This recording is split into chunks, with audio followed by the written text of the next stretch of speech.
moment you all have been waiting for. He's been on Kill Tony. He recently came in second in the Seattle International Comedy Competition. Please give a warm welcome to the hilarious Phillip Kopczynski.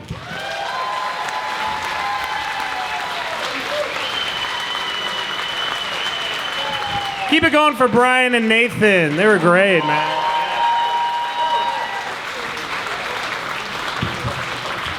All right, what's going on? So, how are you? I'm doing well. My name is Phillip Kopczynski. I am a road comic who lives in Spokane, Washington. So, thank you very much for coming out. Yeah, appreciate it. Like 5 people I know came and shook my hand back there while I was sitting with Nathan, and he's like, "Are you the mayor of this town? What's going on?"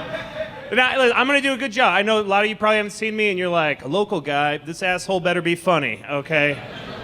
I could be getting drunk by a lake right now, all right? I know. I'm one of you guys, I know. In fact, I saw a sign on the way here at a pawn shop. I think it wrapped up Spokane perfectly. It said, "Live, laugh, learn." Also, ready, aim, fire. So, yeah. So I know what it's like. A lot of people are worried about Spokane kind of growing up too much. I'm telling you, we're not growing up. I spend a lot of time at the airport. We are not growing up. I saw 2 people with no shirts and overalls at the airport. And they didn't know each other, okay? They were 2 separate. I'm like, they gotta know each other. I thought for sure they were gonna be like, "Jethro? Hey, Jethro!" And then Jethro was gonna be like, "Linda? What are you doing here?" This is how you can tell Spokane's a small town. I see this at other small town airports. There are rocking chairs everywhere in the Spokane airport. Yeah, and they're not like cool, stylish. It looks like they just got whittled right there. Like some old guy's gonna be like, "Oh, I remember when planes were made out of wood. Yeah. He said, one time I got delayed on account of termites. This is nice." That is a small town airport, man. See, that's what I like about stand-up. I get to travel a lot. I'm originally from a town of 400 people. That's small. You can't get mad at someone for hitting on your wife in a town that small. Because that dude might be the only person who can fix your car, man. And I felt sorry for our cop, because, like, that guy, he didn't have any authority, because, like, we all went to high school with him. He'd show up at parties like, "Settle down. Settle down." We'd look at him like, "What are you gonna do, Jerry? You couldn't even wrestle varsity in high school. Oh, now you're gonna come around here with your little badge and tell me to put out my tire fire? I don't think so, dude. I'm definitely not gonna stop lighting off all these homemade fireworks. Get out of here, dude." So, yeah, I grew up in a small town with a Down syndrome sister. It's probably why I do comedy. Every single night, I would get in trouble for sneaking in her room and making her laugh.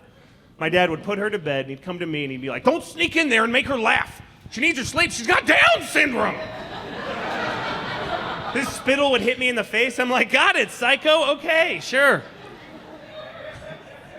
And then I'd sneak in my sister's room and do like an 11-year-old version of stand-up comedy. I'm like, "Okay, all right, sis, this is my impression of Dad if Dad spoke like Mickey Mouse. Have you guys seen my pants? Come on! Ooh, son of a bitch!" And she would laugh really hard. Have you ever seen like a 7-year-old girl with Down syndrome laugh? You want to hear it over and over again. It's a very pure sound. My dad would hear that sound, you know, that pure, unfiltered joy, and it would make him so mad. He'd start screaming, and I would just repeat like whatever he said. "Are you kidding me right now, son of a bitch? Come on!" She would laugh so hard, her scar from like open infant heart surgery would start glowing, you know? Just wow, wow, wow. I'd see that scar start to glow, and I'm like, "Oh, man, I am crushing this Late Show right now. Look at that scar glow, man." So she's like a grown-up with Down syndrome now, and this is why she was dating this guy who was dating 3 other developmentally disabled women. And, okay, well, before you get too... He was also Down syndrome, So, yeah, if you don't know that, this would be very disturbing. It's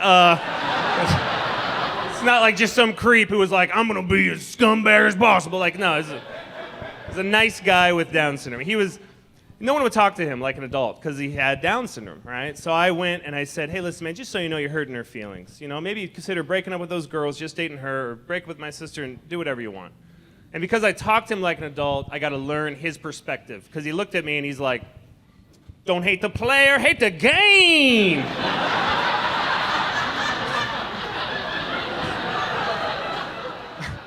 was like, dude, you could totally date my sister. That's the funniest thing I've ever seen in my life, man. I'm glad she found someone that can make her laugh. You're hilarious, dude.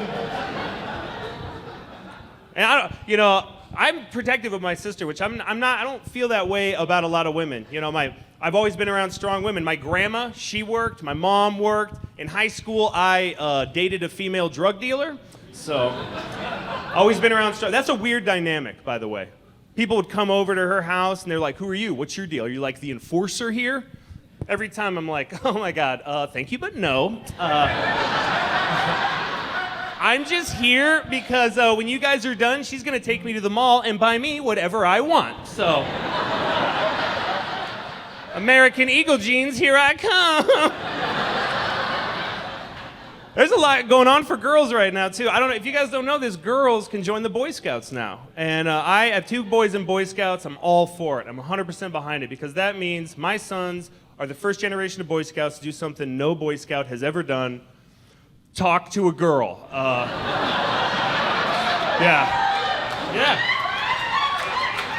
A lot of Boy Scouts are applauding, too, right now. That's the second big change they've seen. The first one was gay men couldn't volunteer. Now for years, gay men have been able to volunteer. And to be totally honest, I was against that because I told all those parents I was gay so they would quit asking me to volunteer. Like, yeah, I'd love to help you guys dress up like park rangers in the woods, but I just made out with a bunch of dudes, so. Your rules, not my rules, your rules, okay? Looks like somebody knows how to tie a loophole. Have fun in the forest, dorks. I can't handle the knot tying. That's where I drew the line. They would get these kids in like a little semicircle. They're just like, okay, you see this knot? It's gonna save your butt one day, help you catch a muskrat when you are starving in the woods. And then they wanted me to teach survival tips that I knew about. And I'm like, well, if you take 2 ramen flavor packets, you put it on one thing of ramen noodles, you got super ramen. Just drink a lot of water or the next day you'll pee out Mrs. Dash. So, and that's science, you guys. So, that's a twofer right there. It's a big, my youngest son went from Cub Scout to Boy Scout. That's huge because now I don't have to worry about Pinewood derbies anymore. Yeah, those dads are liars, all right? They are filthy liars. They show up with like a scale model replica of a 57 Chevy. Yeah, my son carved that. Yeah, my son, he carved that. I'm like, are you serious? Your son carved that. And when you say your son, you mean that 7-year-old with his pants on backwards? The one with the zipper on his butt crack that's wide open. The underwear is hanging out like a horse's diaper. That kid did that. Okay, I'm just wondering, when he does the detailed pinstriping, does he uncross his eyes? It would make me mad. Every year, my son would show up with an untouched block of wood on wheels. His name was misspelled on the side. He had a Kit Kat bar glued to the top of the thing. But he was proud because he made it himself, and he knew that no matter if he won or lost, you know, he was gonna, yeah. No. Thank you, yeah. No, because he built it, he had that pride, and he knew no matter what, I supported him. Because we were gonna sit down after that race, and we were gonna eat the roof of that car, so. Yeah, I had kids young too, man. I had kids super young. I grew up though when my wife brought home a breast pump. That is a lot of real life coming at a young man. If you've never seen one of these things, it's like a funnel on a bottle. Just right there. Little airtight seal. Little tube goes to like a car battery. The whole thing just sounds like emphysema, just.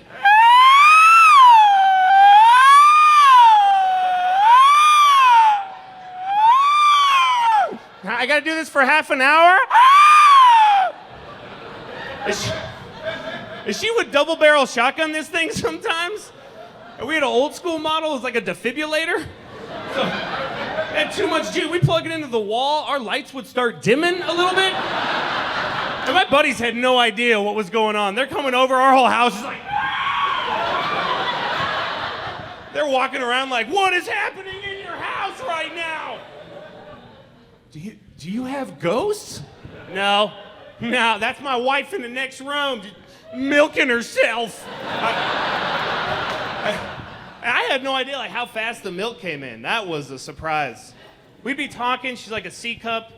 I look away, I look back, she's like a Dutch milkmaid at Oktoberfest.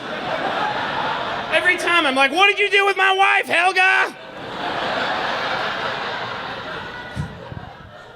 And she was always in so much pain. One time she's like, I left the pump at your mom's. The kids are in bed. Will you suck some out? I'm like, whoa,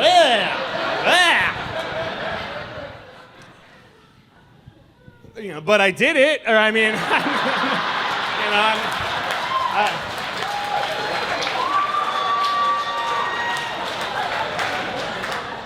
I'm a good husband, you know.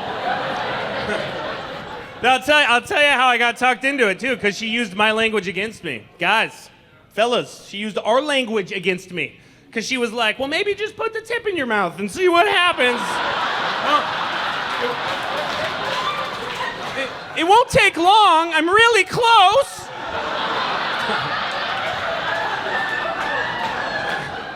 Yeah, so next thing you know, my head's in her lap, just like, you gotta tell me when it's gonna happen. Don't push my head down. That's not respectful. I don't want to get it in my eyes. I'll tell you right now, I got a lot of it in my eyes, man, you know? That's marriage, dude. Sometimes you're gonna get some lactation just in your face. Man, so I heard about this thing. Someone told me about this. There's a little alcohol strip now you can put into breast milk to see if there's any alcohol left in there. I am so glad that wasn't around when my kids were little. I would have just been like, hon, you got to keep drinking because daddy wants those White Russians on tap.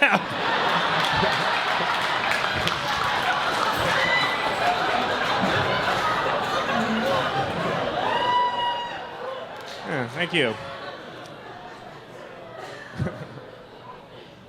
Yeah, she's great, is what I'm saying, man. Yeah, dude, I read all those books, too. I read all those I wish they taught me things that I wasn't expecting when I was a father, you know? Like how to hold a baby in a porta potty. Yeah, it doesn't seem important until the moment it is. I almost squeezed my infant son to death for fear of dropping him into that never-ending pit of despair that is a public park porta potty, man. And if I'm totally honest, I wasn't even worried about him. I was worried about me, okay? Somebody sees you drop a baby in a porta potty, your life is over. Society doesn't want you anymore. You're gonna be on the evening news, local man drops baby in porta potty. Hear me out, just hear me out. But here's the deal, like, if nobody sees you drop a baby in a porta potty, he's fine. He's fine. Pull him out, hose him off, he's fine. He's absolutely fine. Maybe a little pink eye, but other than that, he's fine. One thing I wish I knew before I had kids was about like parental peer pressure. When you get tricked into doing stuff you don't have to do. I got tricked into coaching my kid's second grade basketball team. Oh yeah, you too, brother. I know. Nobody wants that job. Nobody wants. If somebody's like, I'll do it. Double check to make sure that guy brought a kid. Yeah. And then triple check to make sure it's his kid, 10 weeks into doing this, a guy came up to me and he's like, hey, coach, hi, yeah, I'm Aiden's dad, and we got a problem. I'm like, yeah, man, we do have a problem, because I had no idea there was a kid named Aiden on this team. I did not learn their names. I did learn a very valuable lesson, though. Have you ever seen, 90-year-old guys with their pants up to their armpits? It is not their fault, okay? They just coach too many youth sports, because I showed up. Every dad had their shirts tucked in. I'm talking, hunter shirts, polo shirts. They had their tank tops. I'm like, oh, okay, is this the dress code for fatherhood? Okay, all right, I'll be one of you guys. This is what authority looks like to a second grader. Here we go, I'm in charge. And the next thing you know, I'm walking back and forth with all these dads like, hey, buddy, come on, tie your shoes. Tie your shoes! Come on, man, come on! Hey, pass the ball! Come on, man! Come on! Hey, you need to dribble the ball, come on! But by the end of this game, don't look at it, by the end of this game,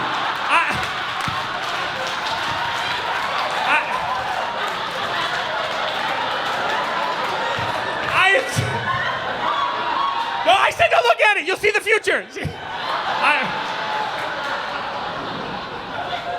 Dude, by the end of this game, I was everything I hated as a child. I was just another crazy old man, just clinging to the illusion of authority. And they wouldn't listen to me because my belt loops are touching my nipples, all right?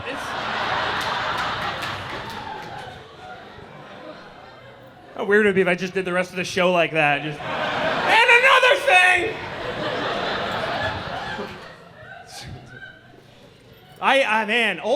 It's weird. Being an old man just sneaks up on you, man. I can tell. I had a wake-up call recently.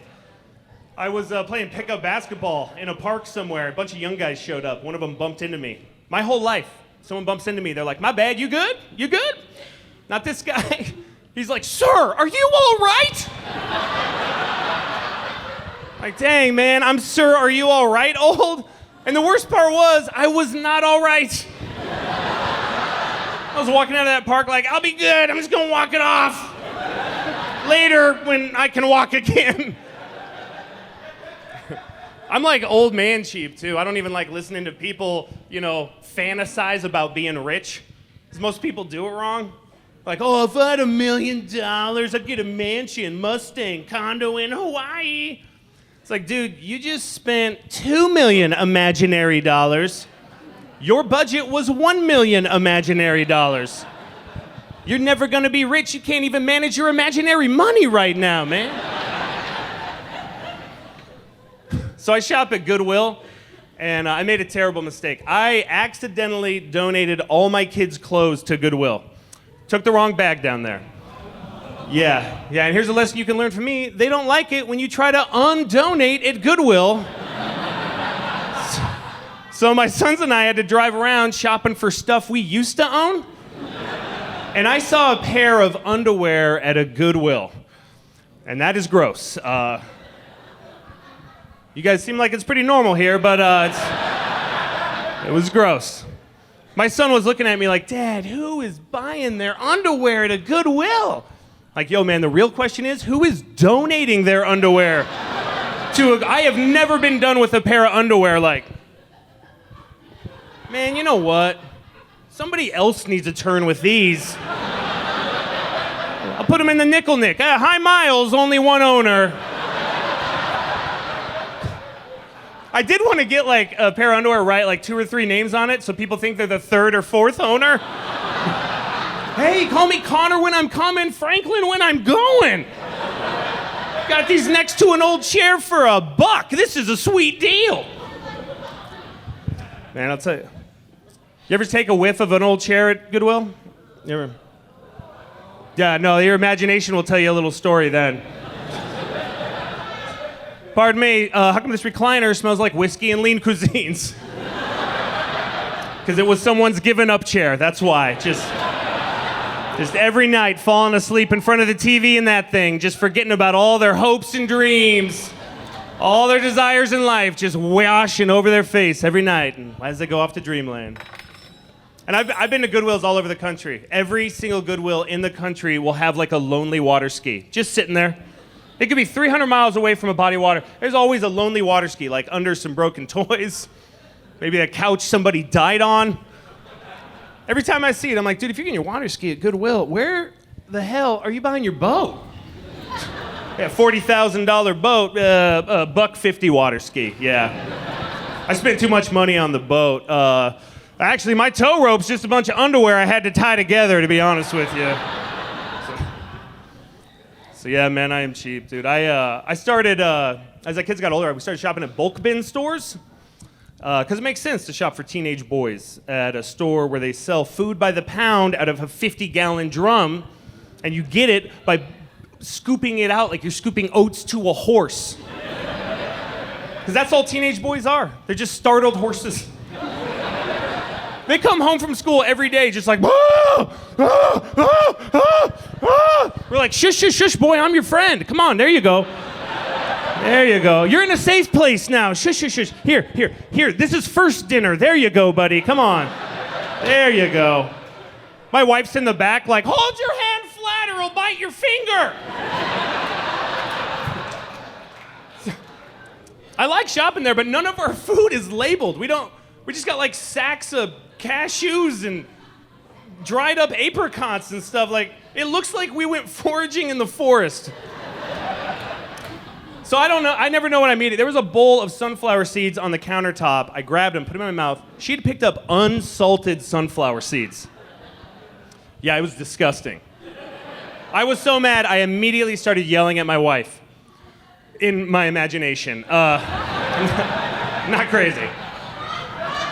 I'm like, what are you doing buying unsalted sunflower seeds? And then in my imagination, she's like, well, we need to watch our sodium. And then still, in my imagination, I'm like, well, yeah, okay, you're probably right. And that's how good I am at marriage. I had an imaginary argument with my wife that I still lost. So I'm struggling with these seeds, and my 14-year-old comes in with a name brand bag of ranch-flavored sunflower seeds. He walks over to that bowl, spits out a bunch of seeds, and goes, I really don't like getting the seed out of the middle, starts walking away. And I'm like, no. Have I been eating your desalted, sucked-on sunflower seeds?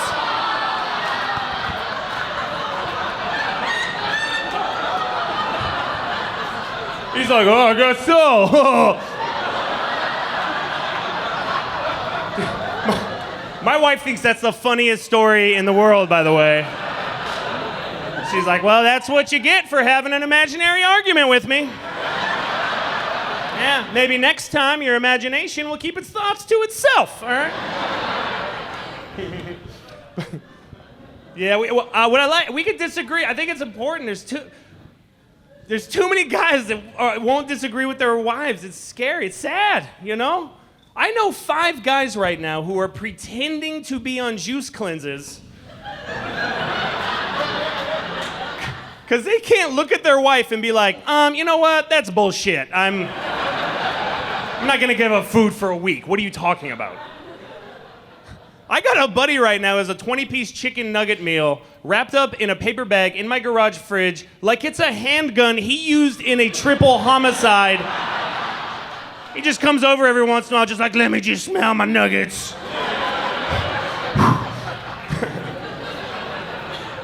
Here's why I can disagree with my wife. She found a tick on our dog, and she's like, I gotta check the whole dog. Pretty soon, she's crying. She's like, there's ticks everywhere. I gotta get rid of all these ticks. She gets a little table. There's like a towel. There's all these implements. It looked like she was gonna do an amputation during the Civil War.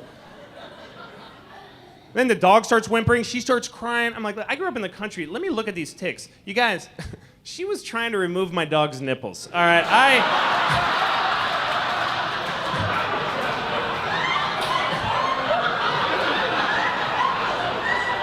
I told her, she's like, I thought they looked symmetrical. Okay. So we get to disagree. I get to disagree every once in a while.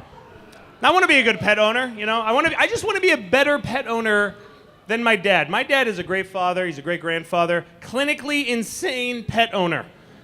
We offered to watch his dog one weekend. He did not bring over dog food. He brought over 4 packages of hot dogs and 5 cans of green beans. He mixed it all up in a dog bowl, and he's like, yeah, you gotta show him it's his food, because he doesn't always know it's his food. So what I do is I put it on the ground, and then I eat some of it so he knows. Because it's all beef, it's really good, but make sure to get some green beans out of it. Yum, yum, yum. And just so you guys are totally clear what I'm talking about, my wife and I are in our living room. We are looking at my platinum-haired 71-year-old father eating Franks and green beans out of a dog bowl. And she's like,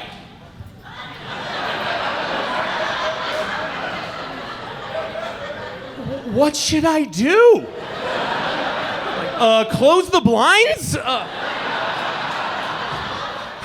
don't know what I would do if I saw somebody, if I saw 2 adults looking at an old man eating out of a dog bowl. Would I call the cops? Or the pound? I don't know. I was definitely thinking about calling a home, I'll tell you that. Yeah, we actually have a dog. She's great. We were gonna have more kids, but instead we compromised. We got a little female dog. My wife dresses it up like a little girl. My sons and I pretend she's not a crazy person. My dog has a tiara.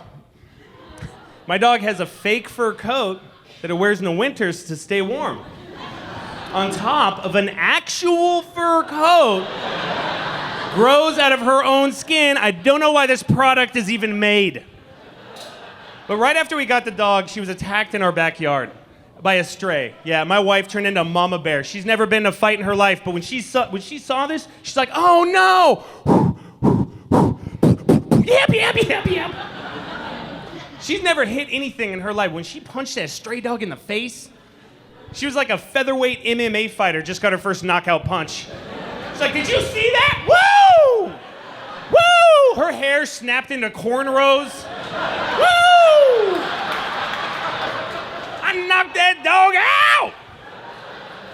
Like, yeah, you did, and I'm gonna tell you this, I am done killing your spiders. I think you can handle a daddy long leg from here on out. So, yeah, we've married 16 years, and the best part, no online dating. All my friends do it, but none of them are excited like the first time I asked out my wife. I have never had any of my friends be like, oh, dude, big date tonight.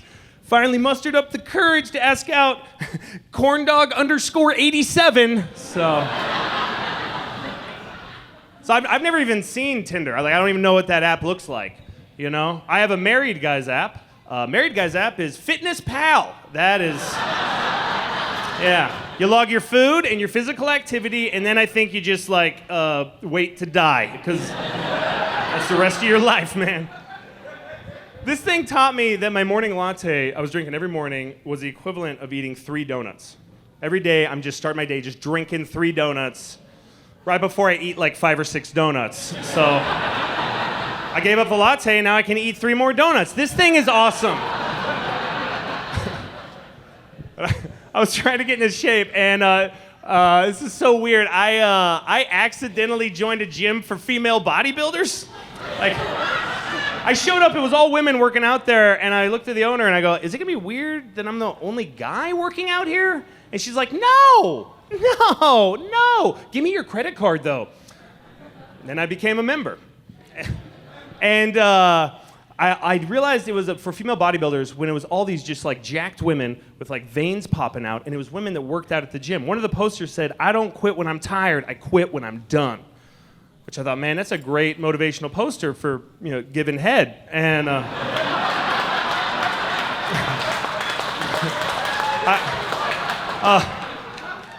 you seem cool. But just to let you know, creepy guys usually clap at that. Because here's the deal. It's a weird energy when guys clap at that joke. It is. Because when women do it, they're like, I take care of my man. But when guys do it, it's like, God damn it, I told you. This guy gets it. And that's not the energy I want to go for. You're cool, but I just want to tell you what's this. So anyway, sorry, I got sidetracked. Anyway, I got a workout session with one of their trainers. It's a 6'1" Austrian woman who now trains MMA fighters in Tennessee. She's like, okay, so what we're gonna do are the hip thrusters. Do you know how to do the hip thrusters? Like, lady, I don't even know if I know what you just said, all right? I am definitely scared to death of you. She's like, okay, so what you're gonna do is you're gonna get down. You're gonna get down low, all the way down. We're gonna take a 35-pound weight. We're gonna put it right in your lap. You're gonna drop your hips. You're gonna raise them up. Oh, no, all the way. Oh, squeeze the buttocks. There you go. Squeeze it. Pinch the buttocks. There, all the way. Okay, good. We're gonna do 20 of these. So just to remind you, I am the only man in an all-female gym. I look over, I see a woman squatting 250 pounds while I'm like gently humping the whole of a 35-pound plate weight. And I'm looking around like, this is the most vulnerable I've ever been in my whole life, dude. And another thing, the worst part was, I was like, there's no way I'm getting to 20. There's no way I'm getting to 20. My legs started like doing this failing quiver thing. I'm bobbing my head, I'm arguing with the trainers. Like, I am squeezing my buttocks, you Nazi psychopath.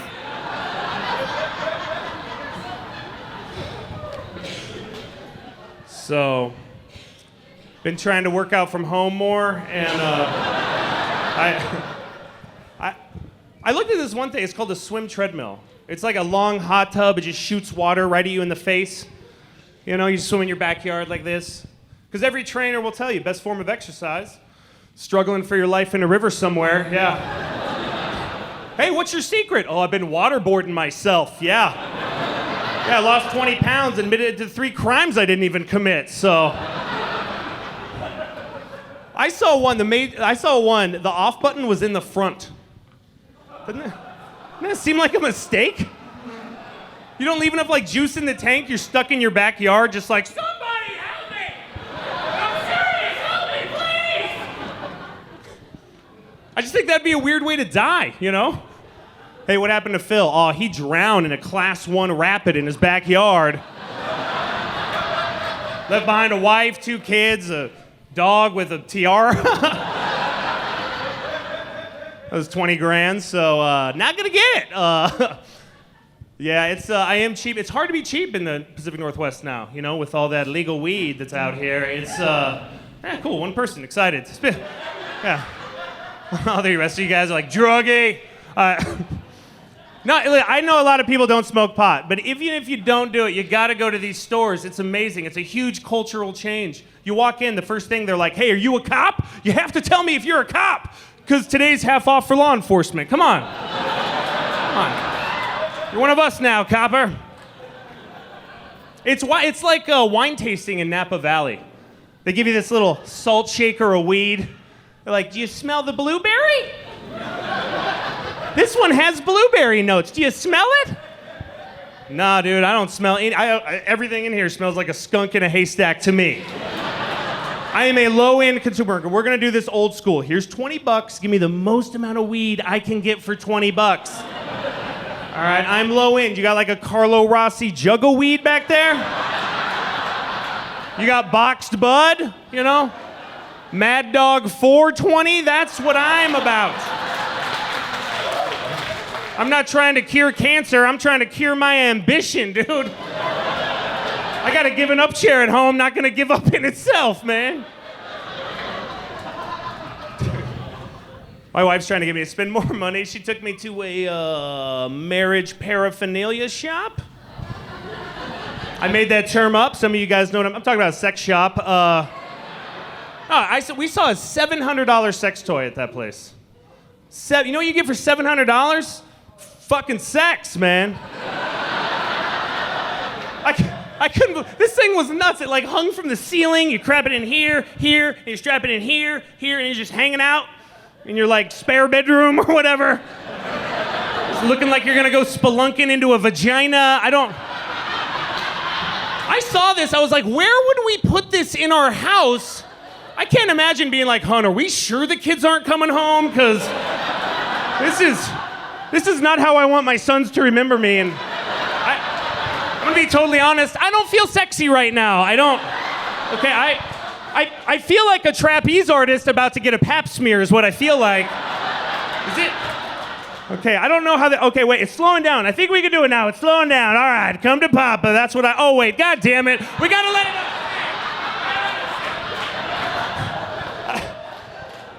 Man, I saw so much funny stuff there, man.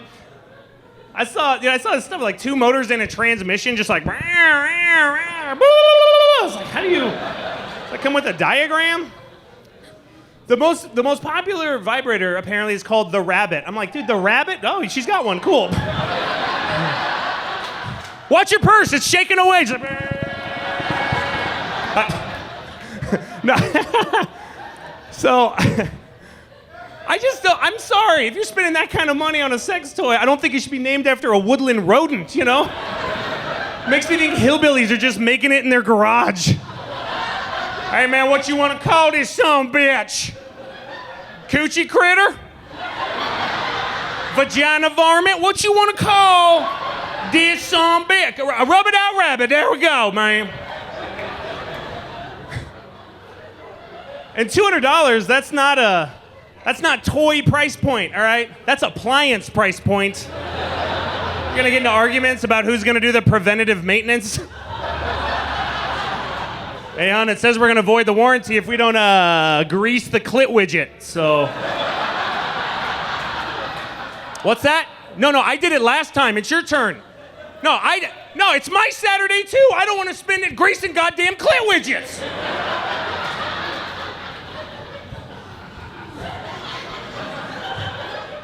And I will say, if you spend that, if you can't afford to replace that and it breaks, that's a bummer, man. You're having fun with the person you love. Next thing you know, it's just like,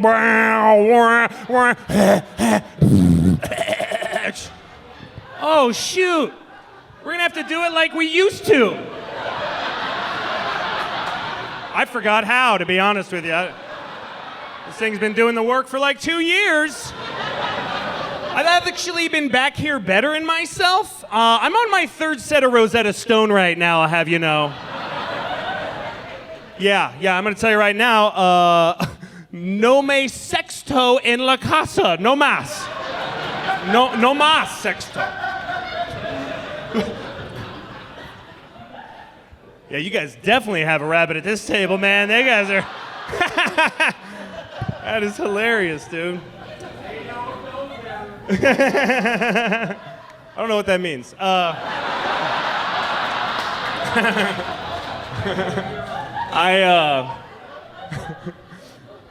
don't know if I should wait for you guys to quit laughing or like keep going. No, you guys are good. That's great, man. Funniest thing I saw at this sex store was a pair of underwear for women. Came with, it had like a pocket in the front, put like a bullet in there, or like, I don't know, it's like or whatever. I don't know what it's called, but. It said, comes with a remote control, works from 10 feet away. It's like, why? Why? Do you think my wife's gonna be in the bedroom? I'm just in the living room, like, brrrr. You having fun in there, honey?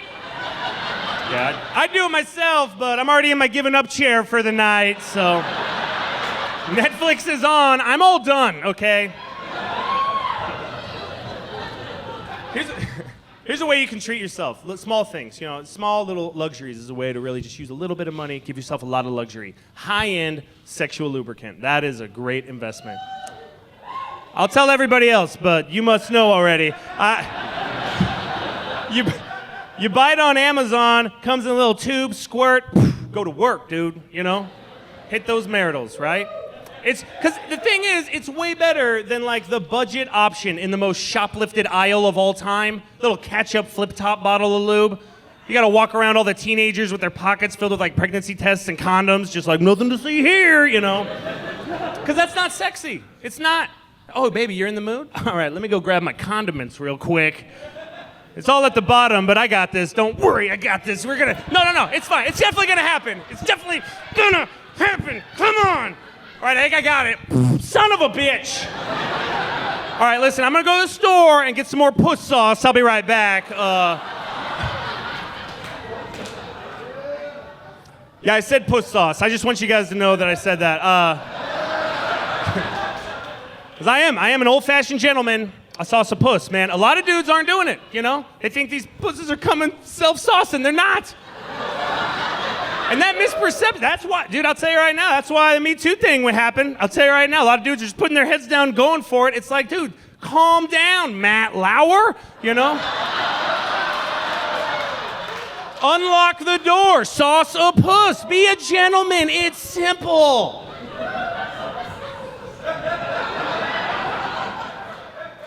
I take that serious. I got 2 boys. I teach them about consent. How? Porcupine sex. Yeah, every young man in America should learn about porcupine sex right now. Because they have the most consensual sex of any animal. Because their vaginas are surrounded by a bunch of daggers. Yeah, male porcupine tries to slip in there. She's just like, bam, quill in your dick hole, porcupine Harvey Weinstein. Bam, quill in your dick hole, porcupine R. Kelly. You're not gonna slip into this unsauced porcupine puss. And I'll tell you guys how they do it.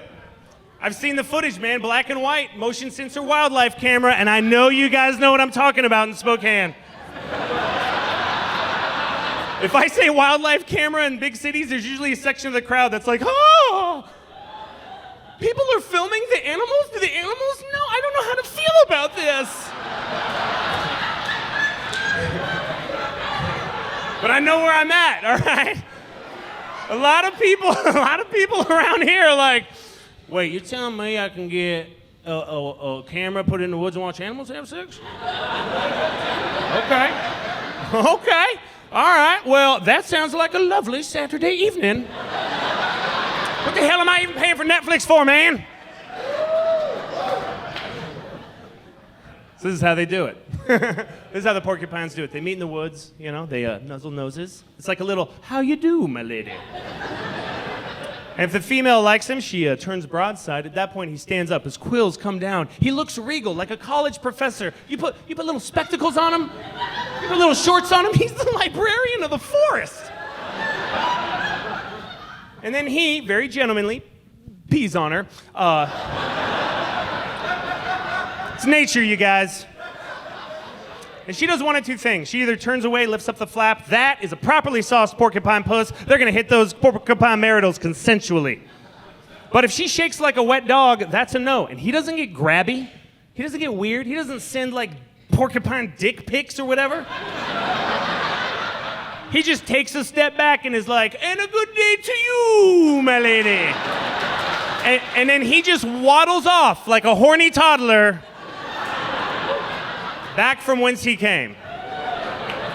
Or didn't come. I don't know. I don't know what they call it.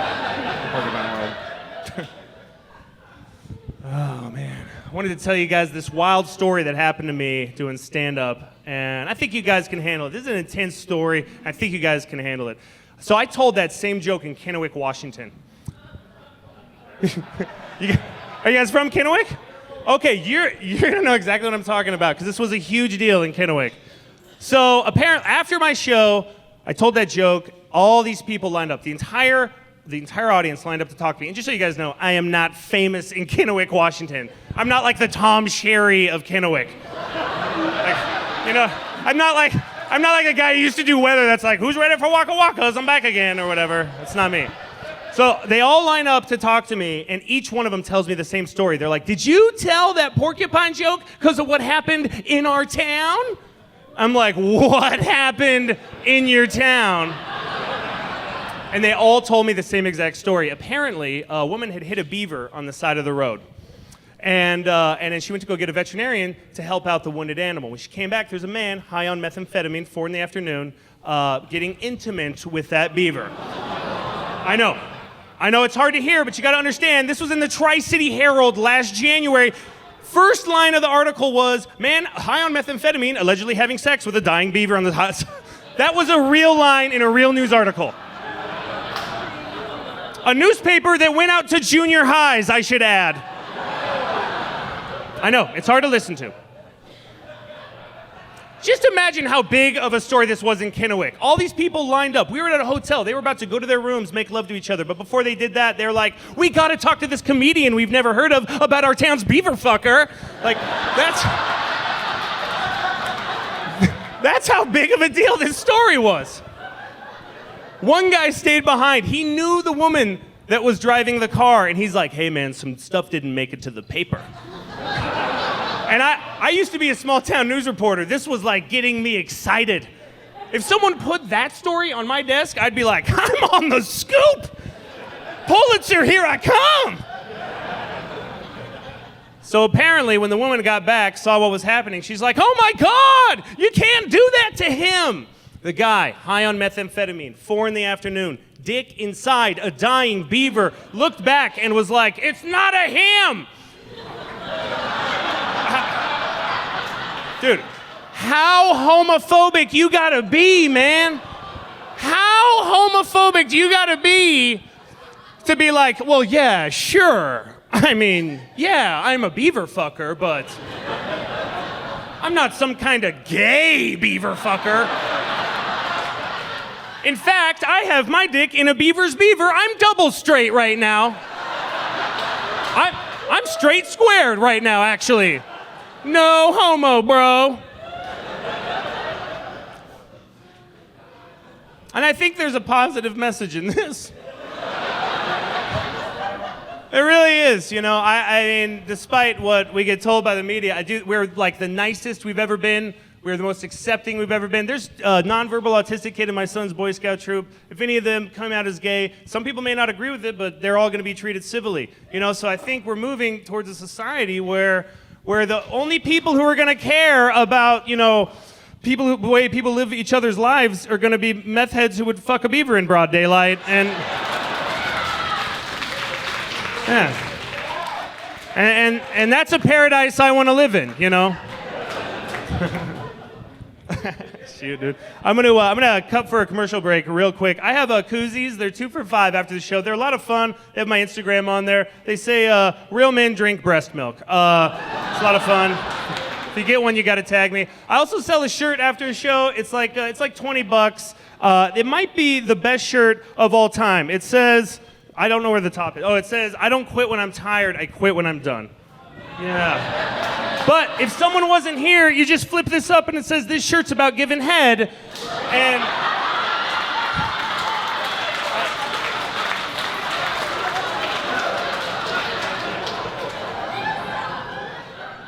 back to school shopping's around the corner, you guys. So think about it is all I'm saying. It's not a high pressure thing. If you wanna just say hi or whatever, that's cool. Buy Nathan's album. He's hilarious. So that's it. I want to tell you one thing. I hope you guys are having a good summer, man. Summer's so important in Spokane. I know. We had I started my summer great. I started it by going to Disney World. It's okay. We'll go there. We're going there. I don't know where we're going, but it's to Disney World right now with this ending story. So anyway, that was weird. We have relatives down in Florida. It was like the 3rd time my family's been to Disney World. And I'm going to tell you, every time we go to Disney World, sucks, okay? It is not fun. It's not a fun place. I have never had fun there until this summer because I found the secret. I got high. It's great. It was so great. All the parents are sweating. They're stressed out because they're spending too much money. I'm walking around like, I bet that Pluto is Mickey's service dog. Yeah. And normally I'm on like such a tight budget. My kids ask me for a treat. I'm like, here's 3 off-brand Oreos. Make it look like Mickey Mouse. That's your treat at Disney. We're on a budget, dude. But this summer I was loose. I'm like, go get an ice cream sandwich. Also, go get one of those frozen bananas so I can watch your mom eat it. Yeah. No, not the chocolate one. That would be weird. And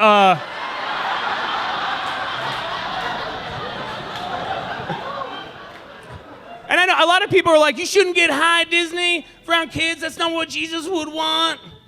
I disagree. I went on It's a Small World High, and that was a spiritual experience, man. I was going through there like, it is a small world. After all. But then we get to the German dolls and like later hosens, and they come out just like each. I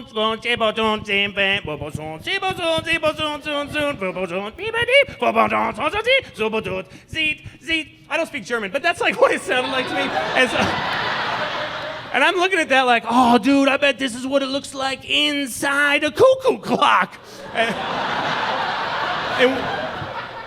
And we came out of there, and it's like pouring rain. All these people have parkas on, and one family had black parkas, and they were all looking inside their parka at their phones and texting, and it's like bouncing right here at crotch level. Like they were jerking off at the barbers, right? Like it was, and not in a weird or creepy way, just like, nobody knows what's happening under here, just like fun, right? Fun. So I had this thought, and I was like, that's funny, I'm going to tell my 14-year-old son, he can handle a little dirty joke with his dad, but the thing is, my sons and my wife, they are as square as cafeteria pizza, all right? And my son does not use slang for body parts, which I remembered when I'm like, hey, buddy, check that out. What does it look like they're doing? And he's like, ha, ha, ha, ha. Looks like they are touching their penises and vaginas, Dad. Like, dude, you made it creepy. It was fun in my head, and then you made it creepy. So then we go to the Little Mermaid ride, and we get out. I rode with my younger son. My wife rode with my older son. We get off. There's tension. Like when you're in a family, you can see the tension from a long ways away. I see it coming towards me. My wife comes up and is like, well, apparently I'm not allowed to sing on the Little Mermaid ride. And my son's like, she sang the whole time, Dad! I go, hon, listen, we're gonna ride together, and you can sing as loud as you want. She's like, ha ha ha, and then ran off. And I go to my son, I go, listen, man, you don't know what's going on right now, but if she's singing on that ride, something amazing is going on. We have unlocked Fun Mom, okay? Fun Mom is here. I don't know how long it's gonna last, maybe just like a day, maybe a week. If we play our cards right, we could have Fun Mom all summer. Because I've known her for a long time. I knew her back when she was Fun Girlfriend. She was always Fun Girlfriend. And then she became Fun Wife, and that's how you got made. Don't screw this up for me, dude. All right. I know you think you know her because you were in there for 9 months, but I've been going in and out for 19 years. I know her better than you do. We get on this ride. She is like 7 shots in, karaokeing this ride, full volume, no cultural sensitivity. She is committing to a Jamaican crab accent. I've never in my life been like, that's adorable and pretty racist. Maybe we should have got that chocolate banana. People were looking out of their pods like, is that woman okay? I can't believe an adult's acting that way. And I'm looking at her like, oh, she's good. I can't believe that I'm gonna get laid on a family vacation. Fun Mom is in effect. Hey, I'm gonna be over there. Hey, come see me next time. Thank you so much. Take care.